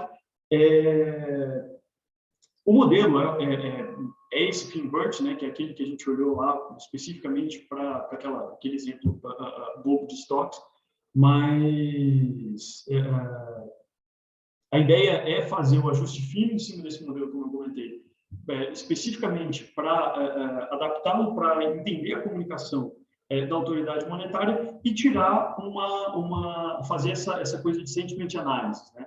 Especificamente, acho que seguindo aqui, essa parte eu vou passar um pouco mais rápido, porque acho que acaba sendo mais uma questão de finanças. Acho que qual que é a ideia de pensar nesse sentiment analysis? Primeiro, como que normalmente é feito? Tá? Eu ia fazer um outro gráfico aqui, eu acabei pegando essa tela mais por uma questão de tempo mesmo, mas aqui a gente tem, isso aqui eu tirei, acho que isso aqui foi um final de semana, se não me engano, mas é o fechamento do dia anterior, de como estava a curva de futuros de TI, e a partir delas, basicamente calculando os FRAs, né, as taxas a termo entre vértices, a gente consegue tirar o que tem de probabilidade precificado para as decisões de política monetária na curva de juros. Então, naquele momento, para a reunião da semana que vem, tinha praticamente 100 pontos que já está praticamente dado, a curva estava precificando mais 50 pontos para a reunião seguinte, algo um pouco abaixo de 25 pontos depois, e aí encerrando o ciclo, né? Normalmente, como que esses modelos são feitos, né? Porque qual que é a abordagem normal? É pegar, treinar em cima, treinar e tentar prever essa probabilidade de decisões futuras, né? Ou seja, dos movimentos da ponta mais curta da curva de juros. De fato, a gente tem um problema na hora que a gente tenta seguir essa metodologia para a ponta mais longa, um problema de ordem operacional, que a gente não consegue confiar só nesses cálculos de taxas a termo, né? A gente tem que fazer alguma hipótese adicional, que é o que esse algoritmo faz, de uma volatilidade baixa das decisões, mas essa abordagem ela acaba não sendo muito adequada para a gente pegar o efeito sobre a curva como um todo. Então, qual que é o caminho que eu estou seguindo aqui? Né?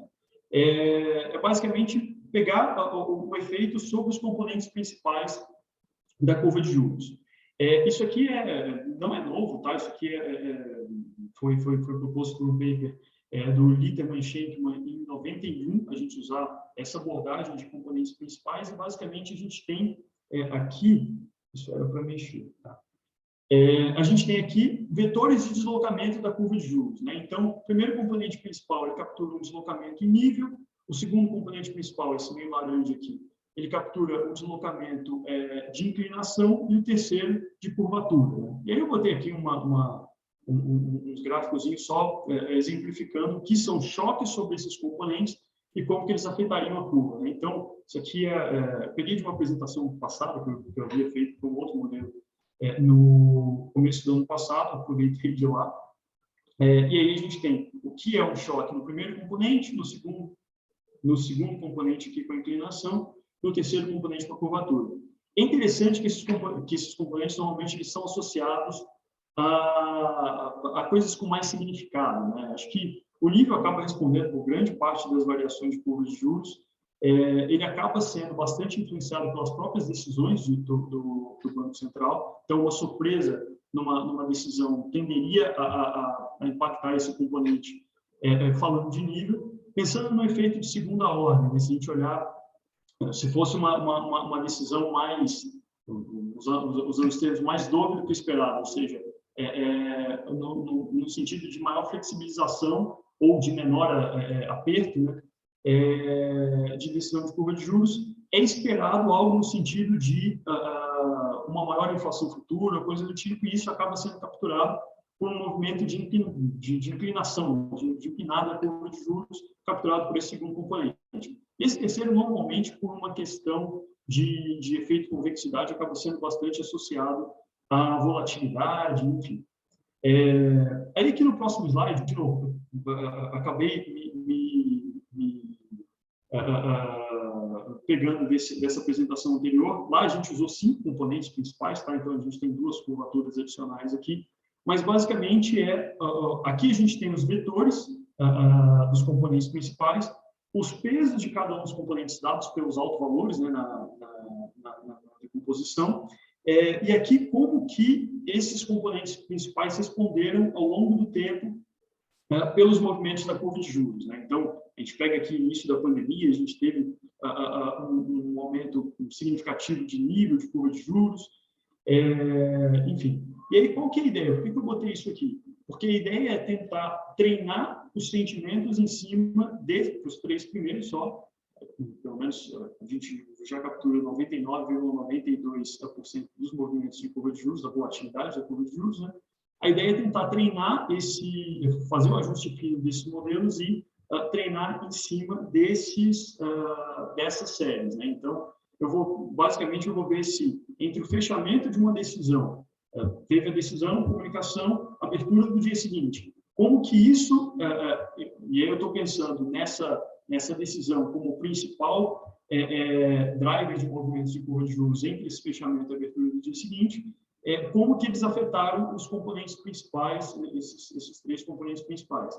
E aí a ideia é usar isso para... Eu tentei sintetizar tudo numa pergunta aqui, mas é basicamente usar isso para...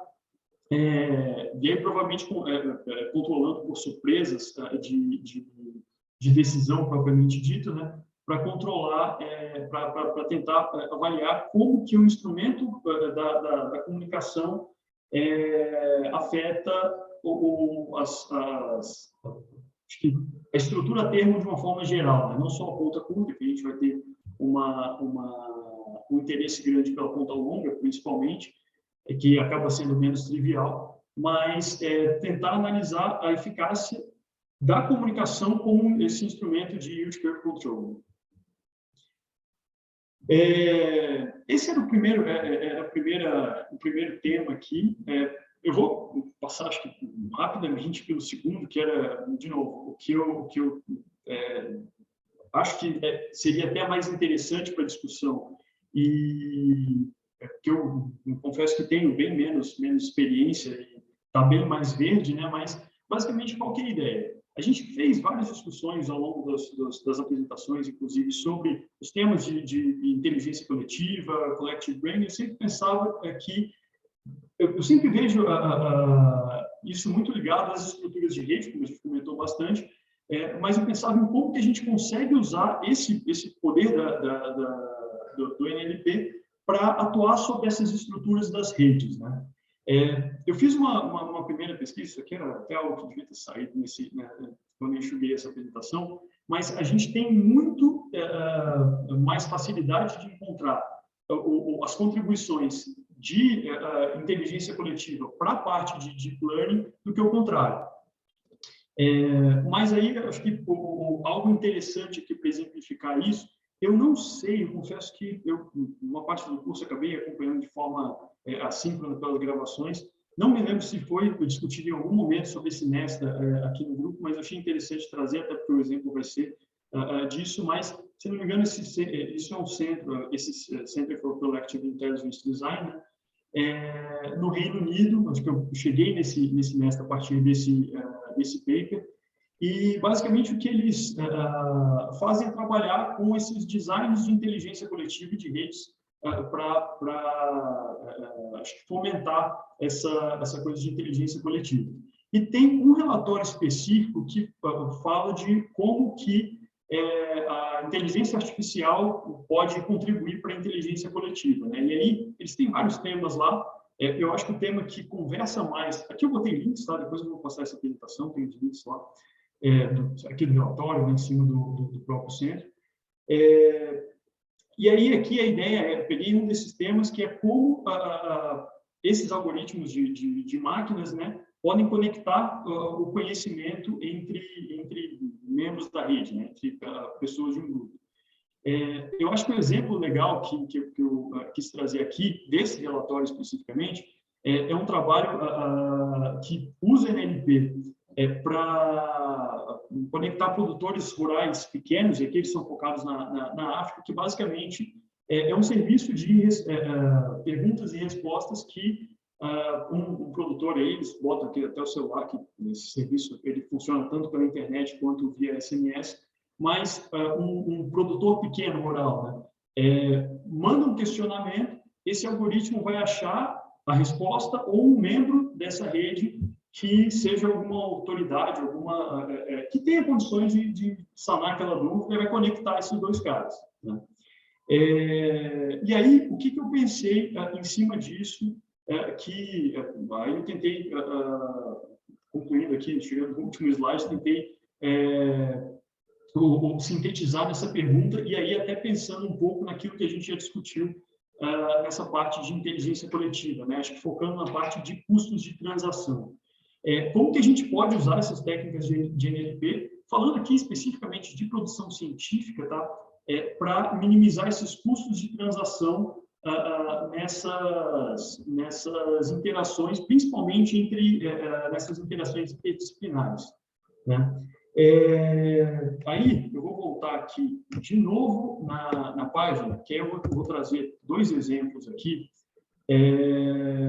Esses exemplos, aí eu peguei o que eu tenho mais conhecimento, eu acho que é algo até mais batido. Esse modelo é um modelo do Facebook, tá? Ele é baseado naquele BERT que eu comentei, de 0 de BART. Isso é aquela tarefa de topic modeling, né? Acho que tem uma coisa interessante que eles chamam isso aqui de Zero Shot Classification.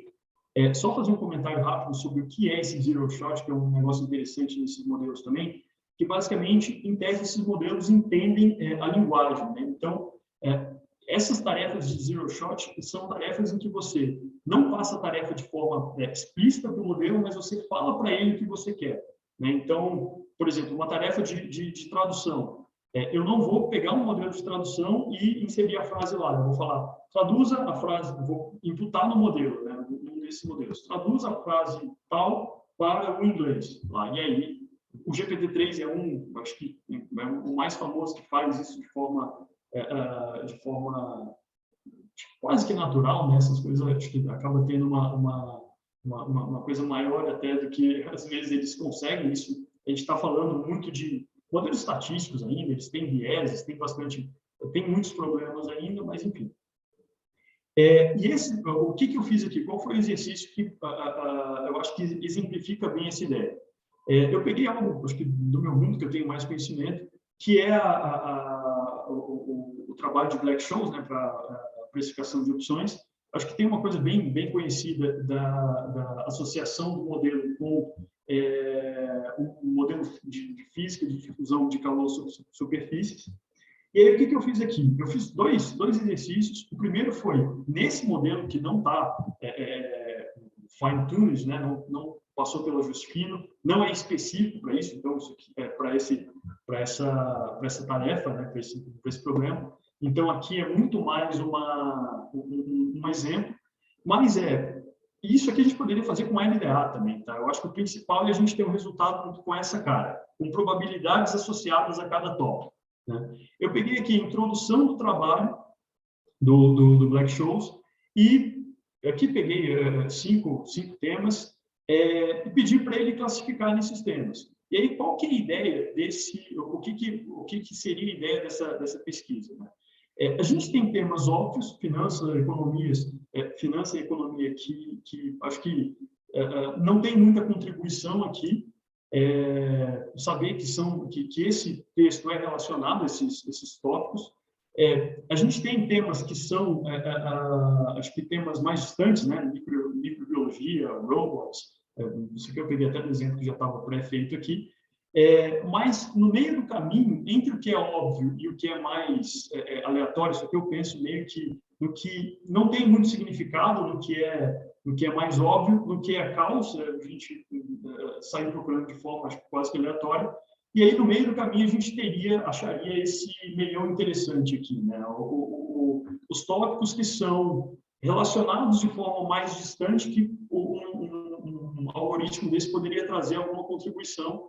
E aí eu fiz esse exercício com a introdução do artigo, peguei a primeira frase, aí aqui um outro exercício, pegando a primeira frase da descrição do modelo. De novo, isso aqui é mais um exemplo, tá? Acho que a diferença que a gente tem aqui para physics e para robots também não é nem tão grande assim, mas eu acho que esse seria algo em cima disso, uma restrição em cima dessas probabilidades.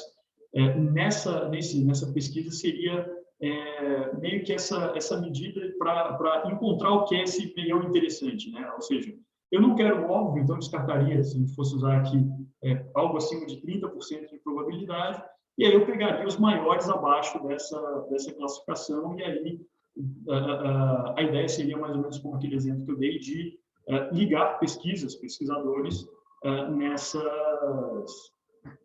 nessas áreas, né? De novo, algo bem incipiente nessa linha, mas eu achei que seria uma discussão mais interessante da aplicação de NLP, especificamente para algo que a gente discutiu aqui no curso.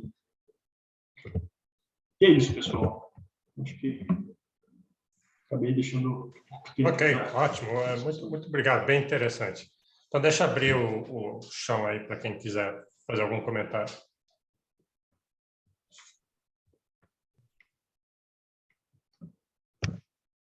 Tá, deixa eu fazer um só. Achei muito legal. Eu não conhecia essa Hugging Face. E uma coisa que está me ocorrendo é isso aqui, que eventualmente a maioria desses métodos vão ficar bem mais fácil para usuários, né? Pessoas que não sabem programar, eventualmente, para alguém da minha idade, isso é algo bom. Mas uma coisa bem interessante também, que eu nunca tinha pensado, essa ideia de inteligência artificial e collective brain. A gente viu na disciplina toda a ideia do collective brain e eu entendi quando você mostrou o exemplo dos africanos, dos fazendeiros africanos ali, e daí... Mas aí, então, eu fico imaginando escalar isso então, inteligência artificial podia realmente ajudar a conectar, né? Achar quem aquele negócio que o César Hidalgo ele falou, mas tem transaction cost no Collective Brain. Se a informação está num lugar, é difícil acessar, vai ser difícil. E a inteligência artificial podia ajudar isso. Mas uma coisa que ela podia fazer também, que tem essa discussão toda da ditadura do algoritmo, né? O algoritmo é racista, o algoritmo tem todas as coisas ruins humanas, o algoritmo é treinado e tem. Então, podia ter um pouco isso, né? Também o Collective Brain, o caminho pelo qual as conexões da rede se fazem com a ajuda da inteligência artificial podia ter algumas características nefastas, tá? Exato. Inclusive, esses são temas, se a gente pega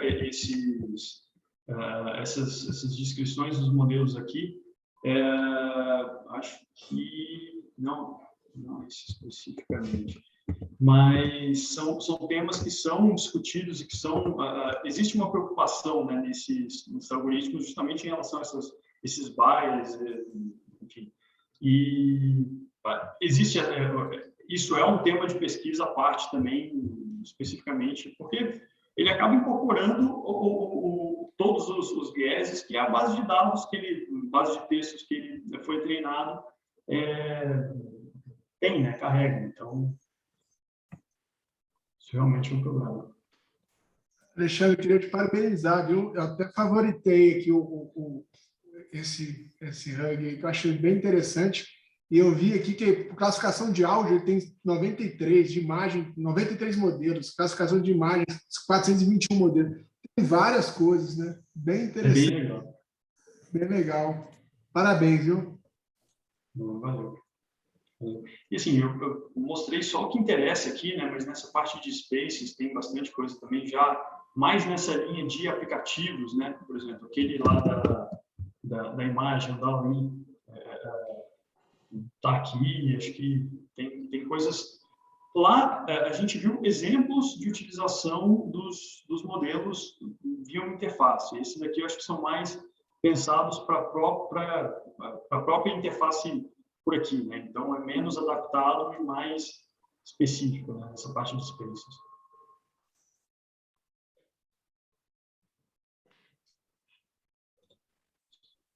Ok. Mais alguém? Deixa eu perguntar sobre o outro tema. Eu não sei se eu entendi muito bem a parte que você falou de comunicação, que no começo eu pensei que era aquela ideia de você pegar as atas do Copom, as pressões e tentar prever o que vai acontecer com a taxa de juros, mas não é isso, né? Você quer achar jeitos de comunicar as decisões para afetar a reação a elas, é isso? Entender, aí aqui eu estou falando especificamente não entra na ata, é pegar a comunicação da decisão propriamente dita, né, aquela que sai junto com a decisão, e tentar entender o impacto que aquilo tem sobre a curva de juros como um todo, né? Então, lembro que isso é mais discutido agora, o momento de política monetária, outros desafios do Banco Central são outros, mas isso era bastante discutido na época do Miran, se eles conseguiriam, que se usava bastante, era controlar, principalmente a ponta longa da curva no gogó, né? Ou seja, eles conseguiriam passar a credibilidade de que, enfim, aquela decisão que estava sendo tomada não iria gerar inflação futura, não iria gerar expectativas de juros mais altos mais para frente. Então, meio que tentar entender o que da comunicação, e se a comunicação de fato consegue fazer isso, né, e o que da comunicação que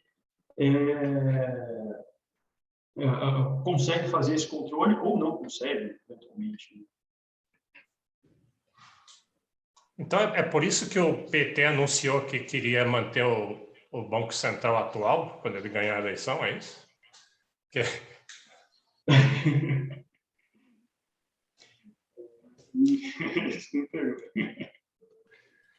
E às vezes, Alexandre, aqui colocando aqui uma ideia, às vezes como é lido esse relatório, a velocidade dele pode ser um dado, né? Porque se você às vezes quer dar notícia mais rápido e sair para talvez possa fazer também algum gráfico, alguma comparação, né? Estou mentindo, eu falo rápido, tirei nota baixa, falo rapidinho, sai correndo, enfim, aquele negócio de de dar mais credibilidade de acordo com o tom da voz também e a velocidade que essa informação é passada. Talvez isso aí, com esse aplicativo aí, possa ser usado também. Exatamente, são os metadados, né, da comunicação. Bom, então tá bom. Então foi ótimo as apresentações. Obrigado aos apresentadores e a gente volta sexta-feira para concluir a disciplina e a Débora vai apresentar. Eu vou pedir para ela mandar alguma coisa para a gente ler antes e daí, depois dela a gente faz o fechamento. Então, tá? Então é isso. Então até sexta-feira.